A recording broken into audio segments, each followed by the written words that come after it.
Hey, good evening, everybody, from actually pretty nice Ohio right now. It's cooled down a little bit. Today, I want to tackle the idea of have we, as a society, are we not even allowed to fail anymore?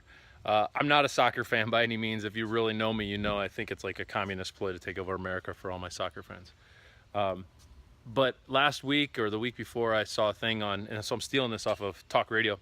They were talking about Messi and the idea that how he's upset because Argentina didn't make it to, I don't know, some round, and because he maybe missed the final goal or missed something, and how they're, basically vilifying him because he didn't make one goal, but yet he's the reason they got him there, or one of the main reasons the dude's that good.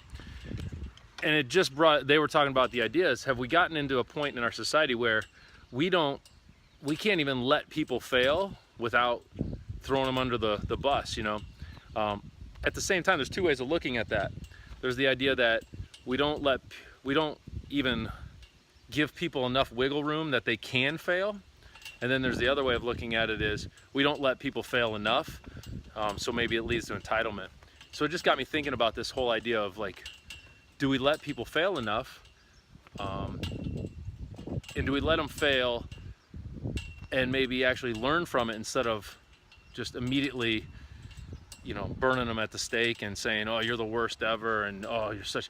Has that set up a complex for us that we're not allowing ourselves to really even go out there and try anything because we are afraid to fail, because we're afraid of the consequences of, these standards, these other people's thoughts and ideas that they've had. Boy, that's really just kind of cool, the flag in the background. So I don't know, it just got me thinking about the idea that failure sometimes is a good thing. Of course, we've all heard you learn from it.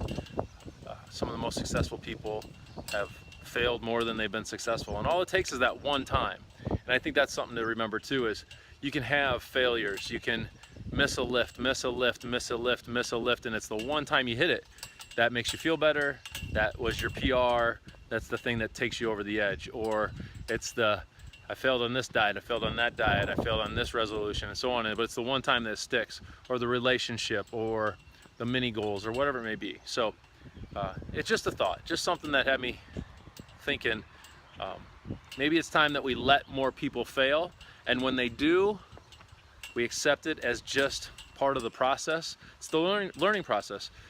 Let's not just immediately discard them off to the side, and let's also not discard ourselves and let ourselves get beat up if we do fail. Once again, they always say it's not how many times you fall, it's how many times you get up, right? And if you get back up, I don't know if it's really a failure. So that's the thought for the day. Seems like a pretty good day to be thinking about that with all the crap going on in the world. Trying to stay outside of that. Maybe this is poignant. Maybe I'm trying to stay in my own little world. I don't know. So anyway, have a good day. Make today better than yesterday. Make tomorrow better than today. Okay, talk to you guys later.